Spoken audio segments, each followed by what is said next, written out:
Hello दोस्तों, आपका स्वागत हमारे केएमएस के चैनल में। दोस्तों, हम बात कर रहे थे वायर्स के बारे में। तुमने वायर्स में जो 2D का केस था, ट्राई एंगुलर वायर और स्क्वायर प्लेनर वायर्स, वो मैंने क्लियर कर लिया था। ट्राई एंगुलर वायर्स क्या होता है? जब तीन एटम एक प्लेन में होता है, उनके बीच में जो वायर्स होता है वो हमारा ट्राई एंगुलर वायर्स होता है। स्क्वायर प्लेनर वायर्स क्या होता है? जब चार एटम का अरेंजमेंट 2D में किया जाता है, उनके बीच में जो हमारा खाली जगह होता है वो हमारा स्क्वायर प्लेनर वायर्स होता है। दोनों में मैंने इंपॉर्टेंट बातें यह जानी थी कि स्क्वायर ट्राई एंगुलर वायर्स में जो हमारा वायर्स होता है उसमें भी मैं एक एटम फिट करूंगा तो प्लेन के सेंटर में फिट होता है, अर्थात do not overlap. Square planar wires जो हमारा चार एटम से मिलकर बना था 2D में और चारों एटम एक प्लेन में था, उस केस में भी जो हमारा खाली जगह था उसमें भी मैं एक एटम फिट करूंगा तो उस वायर्स के सेंटर में प्लेन में फिट हो जाता है, सेंटर से ऊपर फिट नहीं होता है। उस केस में भी होता है हमारा डू नॉट ओवरलैप। आज हम बात करेंगे 3D केस की। तो 3D केस में जो हमारा वायर्स पढ़ना है वो हमें तीन पढ़ना है।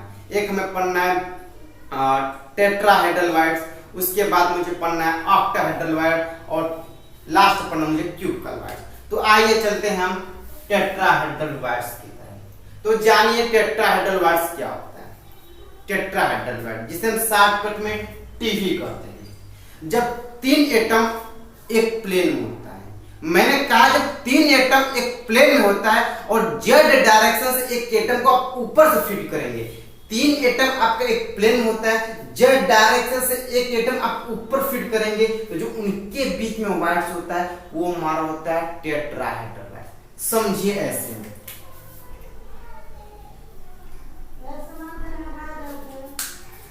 जब आपका तीन एटम एक प्लेन हो, एक एटम हुआ, दो एटम, तीन एटम, आपने तीन एटम को एक प्लेन में लिया और जेड डायरेक्शन से एक एटम फिट करेंगे इस वायर्स के ऊपर। ये तीन एटम जब बना के ट्रायंगुलर वायर्स हुआ कि नहीं हुआ? बस फर्क ये कि हमारा अपर ट्रायंगुलर वायर्स। तो इस अपर ट्रायंगुलर वायर्स जब ऊपर से जेड डायरेक्शन से, ये आपका दो केस से देखिए, मैं 3D की बात कर रहा हूं, ये आपका x रिस्पेक्ट हो गया, ये आपका y रिस्पेक्टेड हो गया। अब जेड हमारा क्या होता है? जेड हमारा ये होता है, इसलिए मैं जब जेड डायरेक्शन से एक एटम इस वायर्स के ऊपर फिट करूंगा, ऐसे मैंने ले गया इस पर फिट कर दिया तो ऐसा एटम एक फिट होगा इस पर, तो उसके बीच में जो हमारा जगह होता है वही हमारा होता है टेट्राहेड्रल वायर्स। आप इस चीज को ऐसे समझिए, ये आपका तीन एटम, तीनों एटम एक प्लेन में है x के रिस्पेक्ट में।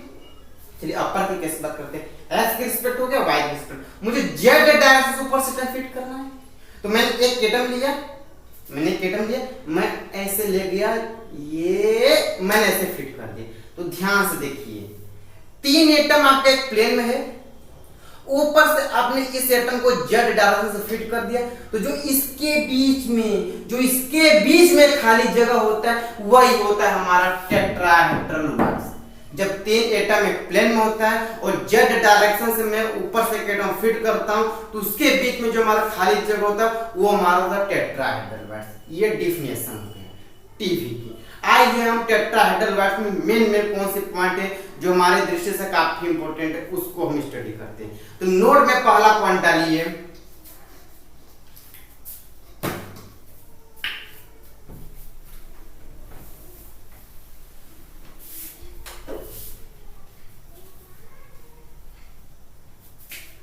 नोट में जो हमारा होता है फर्स्ट पॉइंट है कि इसका नाम टेट्राहेड्रल वायर्स क्यों रखा गया। टेट्राहेड्रल वायर्स का मतलब होता है चतुष्फलकीय रिक्तियां। तो टेट्राहेड्रल वायर्स के केस में हमारा चार फेस पाया जाता है।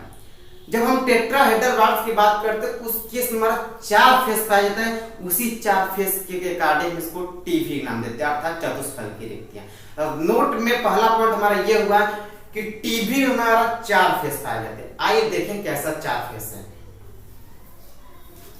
देखिए ये आपका एक प्लेन पर हमारा हाथ देखिए समतल है ना, समतल का मतलब कि प्लेन होता है। तीन एटम हम रख दिया, इसे ट्रायंगुलर वायर्स को हमने जेड डायरेक्शन से ऊपर से एटम फीड कर दिया, तो ये जो वायर्स होता है हमारा टेट्राहेड्रल वाट्स शॉर्टकट में टीवी बुलाता है। देखिए मैंने कहा इस टीवी में 4 फेस पाया जाता है। देखिए एक फेस, एक एटम, 2 एटम, 3 एटम। एक ये फेस हुआ, एक फेस, 2 फेस,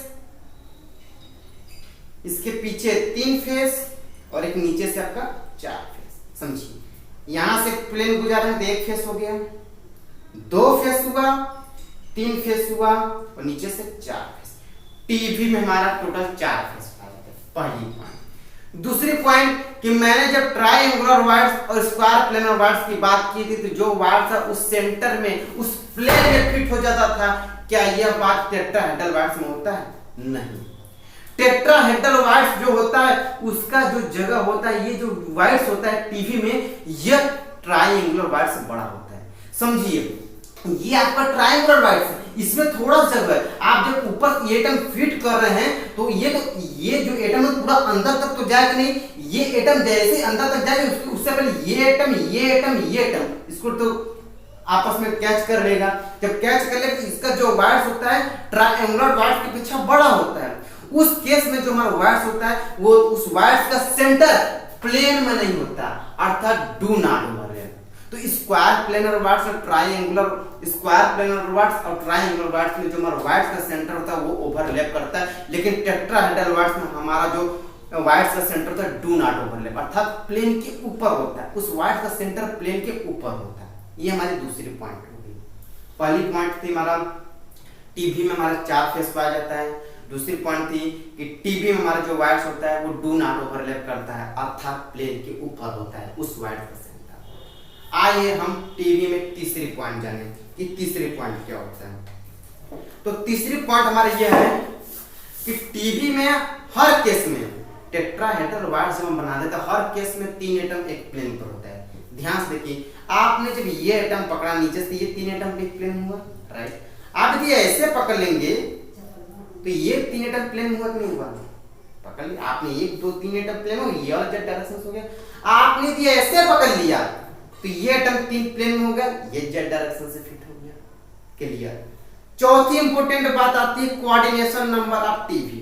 तो मैंने बताया कि दुनिया को कोई भी वायर से उसको बनाने के लिए जितने एटम की जरूरत पड़ती वही हमारा क्या कहता है कोऑर्डिनेशन नंबर वायर। तो बताइए ट्रायंगुलर वायर्स बनाने के लिए आपको कितने एटम चाहिए था?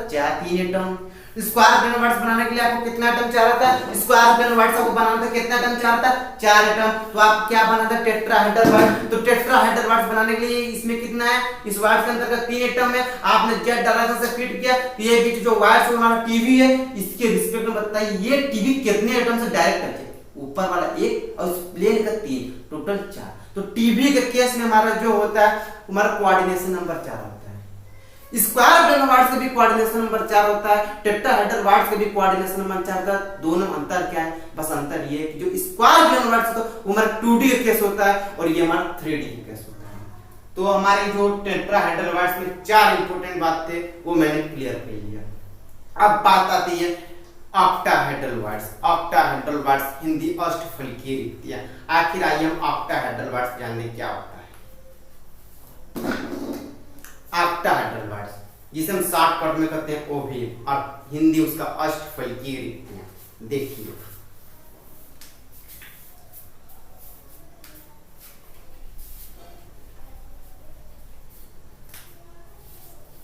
ऑक्टाहेड्रल वायर्स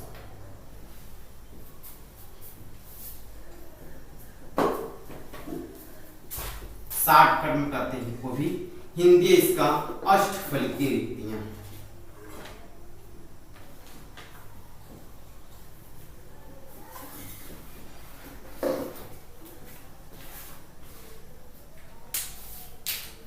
आइए अष्टफलकीय रिक्तियां के बारे में जानते हैं क्या होता है। देखिए जो ऑक्टाहेड्रल वायर्स है उसको बनाने के लिए 2 पॉसिबिलिटी होता है। एक स्क्वायर के बेस पर हम ऑक्टाहेड्रल वायर्स बनाते हैं, एक ट्रायंगुलर के बेस में हम ऑक्टाहेड्रल वायर्स बनाते हैं। दोनों कुछ अजीब से लग रहा होगा आपको सुनकर, सब देखने का नजरिया होता है। जब मैं लास्ट में पूरी पॉइंट क्लियर करा दूंगा तब आपको क्लियर हो जाएगा। जो ऑक्टाहेड्रल वाइड्स होता है उसको हम दो बेस से बनाते हैं, एक स्क्वायर प्लेनर के रिस्पेक्ट से बना देते हैं, एक हमारा ट्राइएंगुलर के रिस्पेक्ट से बनाते हैं। हम इसको दो रिस्पेक्ट से बना सकते हैं। मैंने कहा पहला आपको इसको आप using on square planar, square planar का उपयोग करके आप वो भी बना सकते हैं, पहली पॉइंट। दूसरी पॉइंट है यूजिंग ऑन ट्राइएंगुलर।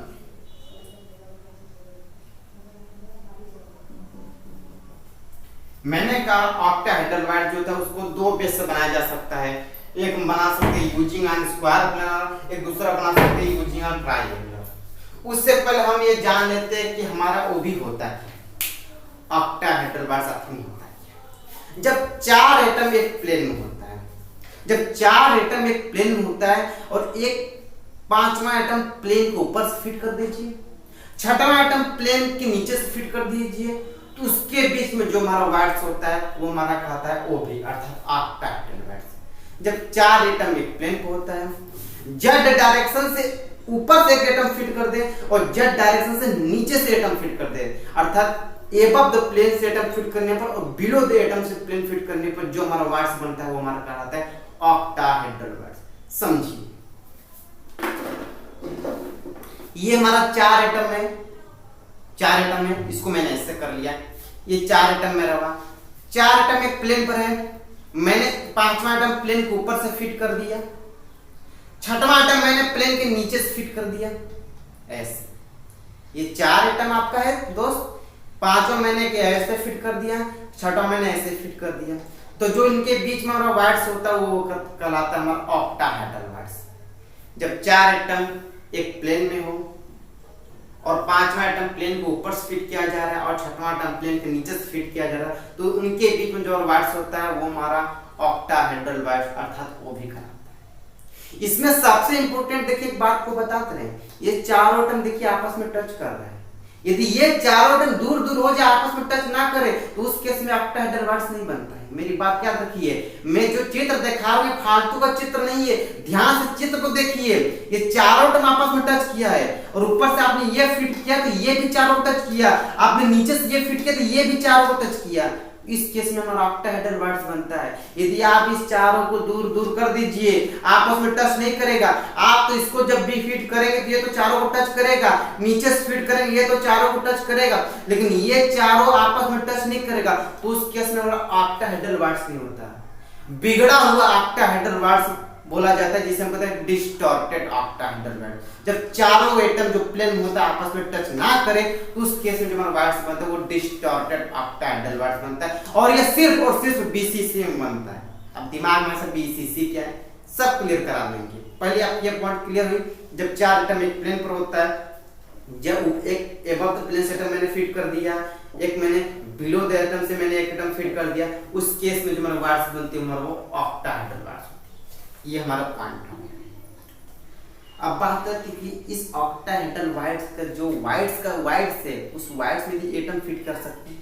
मतलब कि आप दिमाग में ये चले कि वाइड्स में एटम फिट करना है तो समझिए भाई, जब मैं ये ऑक्टाहेड्रल वाइड्स बना तो जो बीच में खाली जगह होगा उस खाली जगह में इतना बड़ा यदि खाली जगह तो इतना बड़ा एटम तो चले जाएगा अंदर, इतना छोटा उस खाली जगह तो इतना छोटा सा एटम चली जाएगा अंदर। तो इस वाइड्स का सेंटर डू नॉट ओवरलैप करेगा कि ओवरलैप करेगा, सोचिए।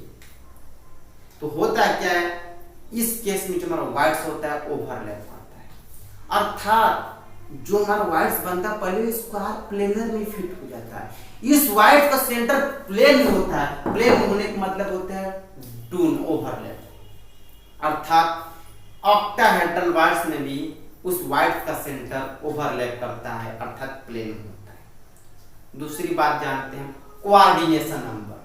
कोऑर्डिनेशन नंबर मैंने आपको बताया कि कोई भी दुनिया को वाइड्स बनाने के लिए जितने भी एटम की जरूरत पड़ती है, जितने उसके माता पिता होते हैं उस वाइड्स को बनाए, वही हमारा कोऑर्डिनेशन नंबर थी। तो बताइए चार एटम है, पांचवा एटम छठवां एटम, इसके रिस्पेक्ट में हमारा क्या हुआ, क्या हुआ, वो जो वाइड्स बना उसका कोऑर्डिनेशन नंबर कितना हुआ 6।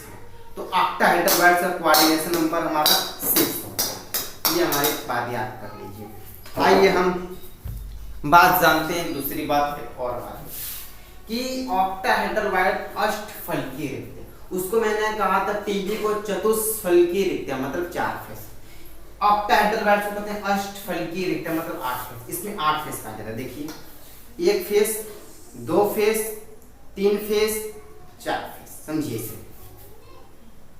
1 फेस, 2 फेस, 3 फेस, 4 फेस। जब ऊपर 4 है तो इसके रिस्पेक्ट में नीचे से भी तो 4 होगा, और 4 4 8।